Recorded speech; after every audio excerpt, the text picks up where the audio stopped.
This is Mansi welcoming you to this session of our English class.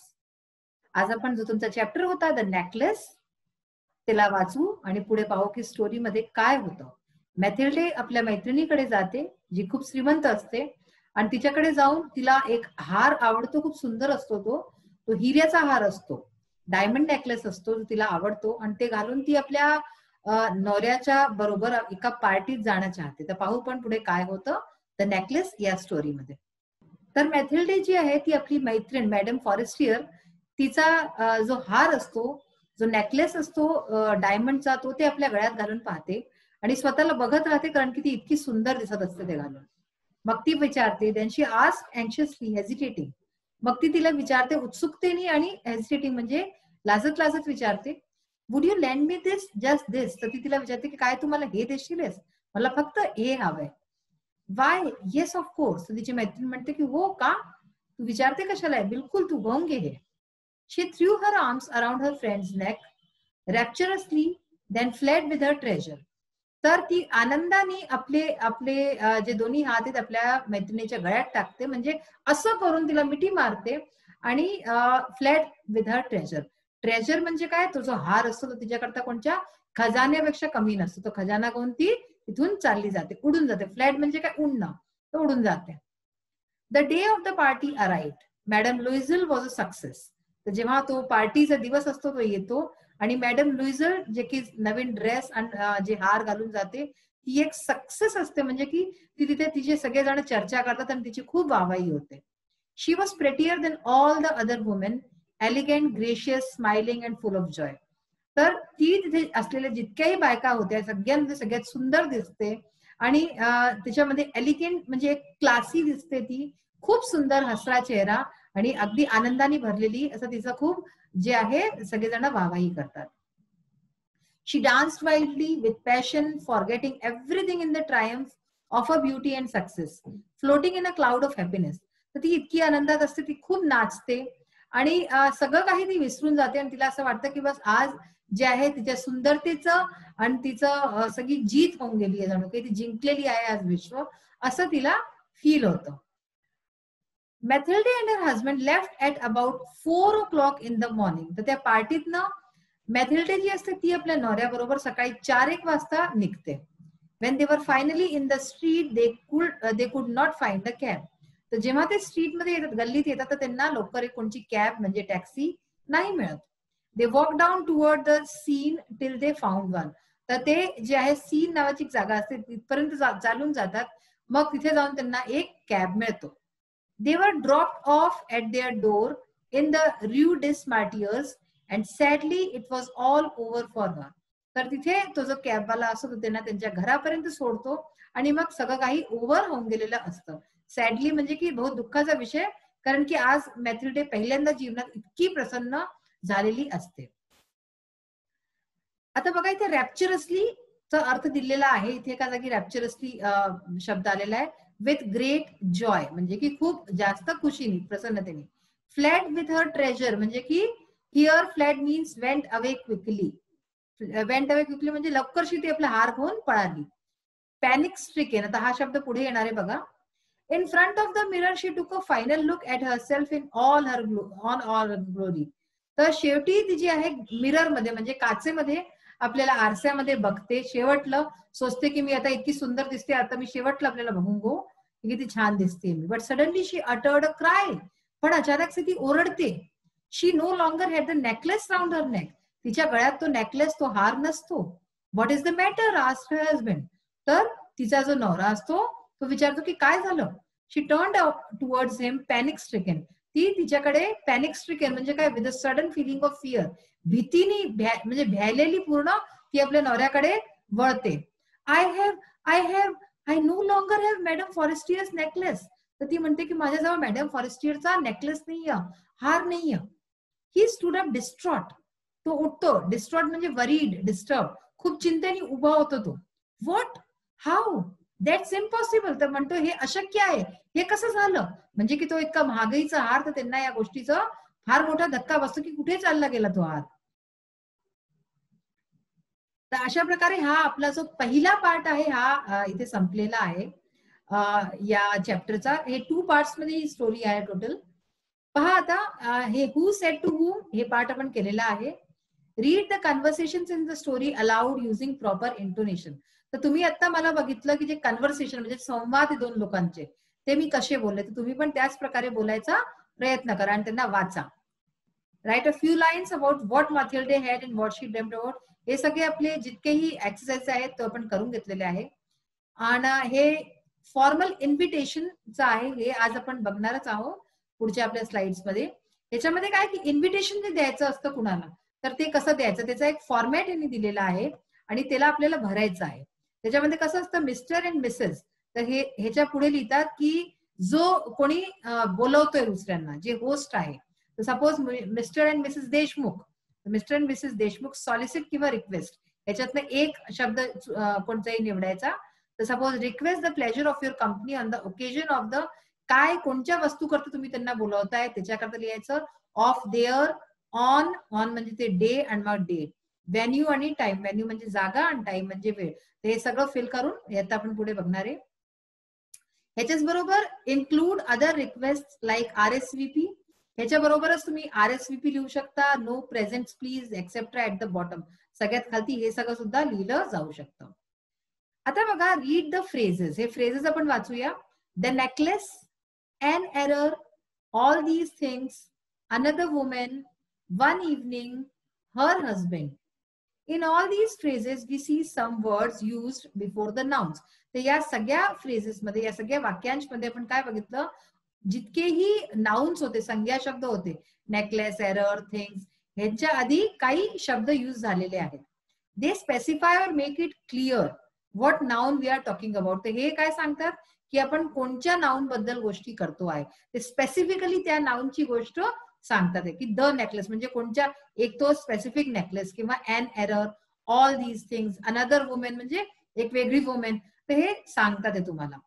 They specify or make it clear what noun we are talking about. These words that are used at the beginning of a noun phrase are known as determiners. ते अशा शब्दांना काय म्हणतात, determiners म्हणतात, जे की एक specific वस्तूच्या बाबतीत, नाउनच्या बाबतीत सांगेल. Determiners include articles a an the. Determiners मध्ये आर्टिकल्स येतात, जे 3 आर्टिकल्स आहेत आपले a an the. Possessive pronouns येतात, my, our, your, her etcetera, आणि words like this, that, much, many, all and numbers. तर हे सगळे शब्द जे आहे डिटरमाइनर्स मध्ये येतात. अशा प्रकारे आज आपण डिटरमाइनर्स वाचला आहे. आता आपण स्टोरीचं पार्ट 2 वाचायची सुरुवात करायची की त्याच्यानंतर हरवून गेलं, आता काय होतं पुढे. They looked in the folds of a dress, in the folds of a cloak, in her pockets, everywhere, but they could not find it. तर त्यांनी आपले पूर्ण जितके कपडे वगैरे घातले होते आणि सगळे एक एक खिस्यामध्ये, पाकिटांमध्ये, सगळीकडे शोधलं, पण तिथे त्यांना कुठेच काही नाही मिळालं. क्लोक काय असतं, a garment worn over other clothes, म्हणजे की लंबसा असा झाब्यासारखा असतो पूर्ण वरतून खालतीपर्यंत, तो जो की आपण वरतून न घालतात लोक. ठीक आहे. It has no sleeves and fastens at the neck.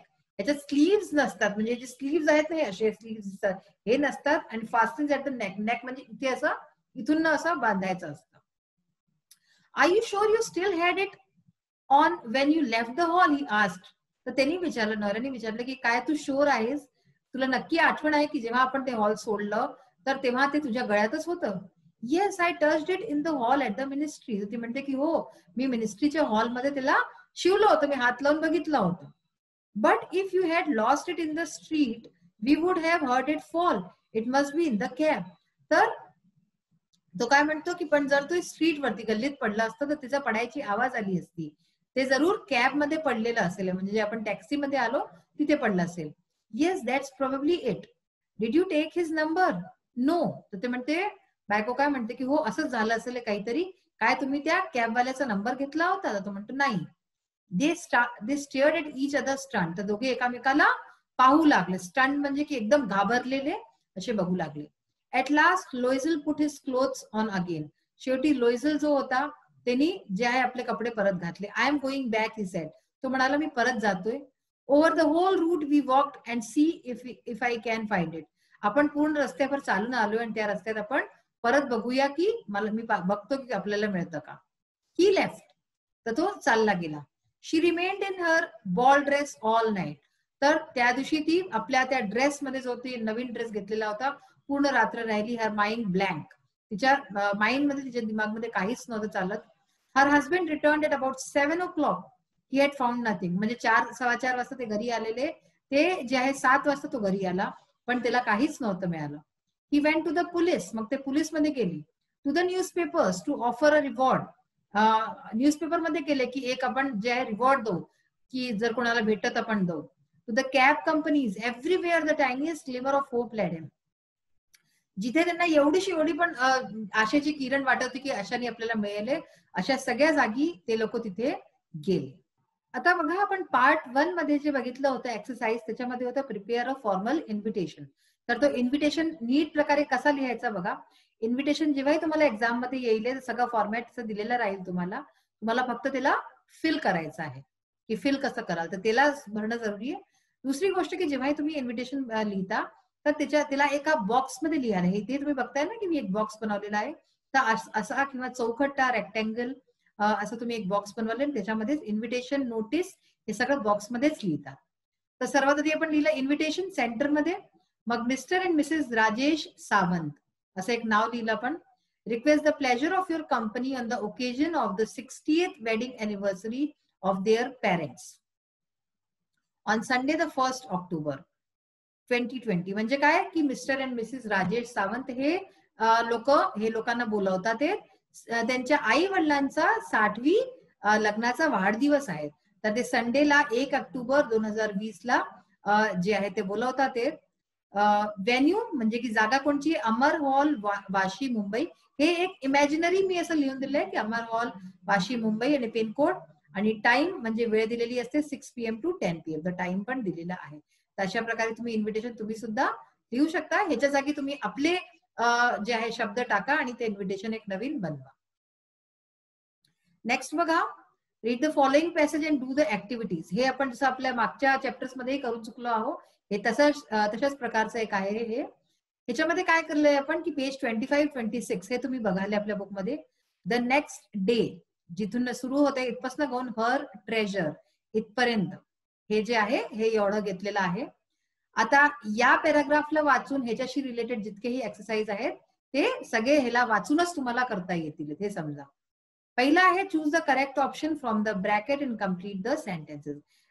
इथे तुम्हाला 2 ऑप्शन्स दिसतील. त्यातनं करेक्ट ऑप्शन आपल्याला इथे भरायचं आहे. मी हा रिकामा सोडलेली आहे जागा. बघा, आता पहिला आहे मॅथिल्डे वेंट टू द ज्वेलर किंवा मॅडम फॉरेस्टियर. मॅथिल्डे कुठे जाते, ज्वेलर कडे जाते किंवा मॅडम फॉरेस्टियर कडे जाते. तर करेक्ट आन्सर काय, मॅडम फॉरेस्टियर. पहा मी त्याला अंडरलाईन करून दिलंय. तर तुम्हाला इथे लिहायचं आहे full sentence, Mathilde went to Madame Forestier. Madame Forestier took out a dash from her mirrored wardrobe. Mirrored wardrobe मतलब आरशावाल्या जी त्याची अलमारी होती त्यात ती काय काढते, लार्ज बॉक्स किंवा नेकलेस. तर ती त्यातनं मोठासा एक बॉक्स काढते, large box is the correct answer. तर हे इथे येईल, took out a large box. Next आहे Mathilde tried on the dash in the mirror. Mathilde काय घाल, ड्रेस किंवा ज्वेलरी. तर ज्वेलरी घालून पाहते. तर इथे करेक्ट आन्सर काय होईल, jewellery. Mathilde discovered dash in Madame Forestier's large box. Large box मध्ये तिला काय मिळतं, ब्लॅक सॅटिन बॉक्स किंवा डायमंड नेकलेस. तर तिथे तिला काय मिळतं, डायमंड नेकलेस मिळतं. What did Madame Forestier's large box contain. तिचा जो मोठासा बॉक्स असतो मॅडम फॉरेस्टियरचा, त्याच्यामध्ये काय वस्तू असतात. तर हे तुम्ही पॅराग्राफ वाचा आणि त्याच्यात पाहिले Madame Forestier's large box contain bracelets, necklaces and other jewellery. तर हे सगळं त्याच्यामध्ये असतं. मग आहे write the following sentences in order of their occurrence. आता पहा, तुम्हाला काही सेंटेन्सेस लिहिलेले राहतील, वरती खालती राहतील, ते कहाणीशी रिलेटेड राहतील. तर कोणता सेंटेन्स पहिले येईल आणि कोणता सेंटेन्स नंतर येईल हे आपल्याला याच्यात बघायचं राहील. पहिले लिहिलंय फर्स्ट सेंटेन्स यांनी, her friend put a large box of jewellery before Mathilde. She fled home with her treasure. Mathilde went to Madame Forestier. She discovered a diamond necklace. तर पहिला सेंटेन्स याच्यातनं काय होईल, Mathilde went to Madame Forestier. सर्वात आधी ती madam Forestier कडे गेली. त्याच्यानंतर काय झालं, her friend put a large box of jewellery before Mathilde. तिच्या समोर तिची मैत्रिणींनी मोठासा दागिन्यांचा बॉक्स ठेवला, डबा ठेवला. She discovered a diamond necklace, त्याच्यात तिला काय मिळालं, एक हिऱ्याचा हार मिळाला. She fled home with her treasure, तर तिला जो ट्रेजर मिळाला होता, जे हार मिळाला ते घेऊन ती घरी पळाली. तर काय नंबर झाले, मी ते सीधे नंबर लिहून दिले. तुम्हाला नंबर नाही लिहायचे ते लक्षात ठेवा. हे मी इथे नंबर लिहिलेत, सोपं राहील मला म्हणून. तुम्हाला इथे सेंटेन्सेस लिहावे लागतील जेव्हा तुम्हाला क्वेश्चन पेपर मध्ये येईल. थर्ड सेंटेन्स, मग फर्स्ट, मग फोर्थ, मग सेकंड. तर तुम्ही याच्यात सेंटेन्सेस लिहाले. मग आहे which sentences tell us that Mathilde greatly desired the necklace. तुम्हाला हे डू इट युअर सेल्फ म्हणून लिहिलंय मी, की हे तुम्हाला स्वतःहून करायचं आहे, की कोणते सेंटेन्सेस वरनं कळतं पॅराग्राफच्या की तिला तो हार हवा होता.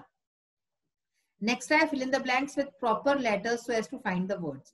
इथे काही सेंटेन्सेस आहेत, हे कोणत्या वर्डशी रिलेटेड आहे हे सांगायचंय. The object such as rings, necklaces etcetera that people wear.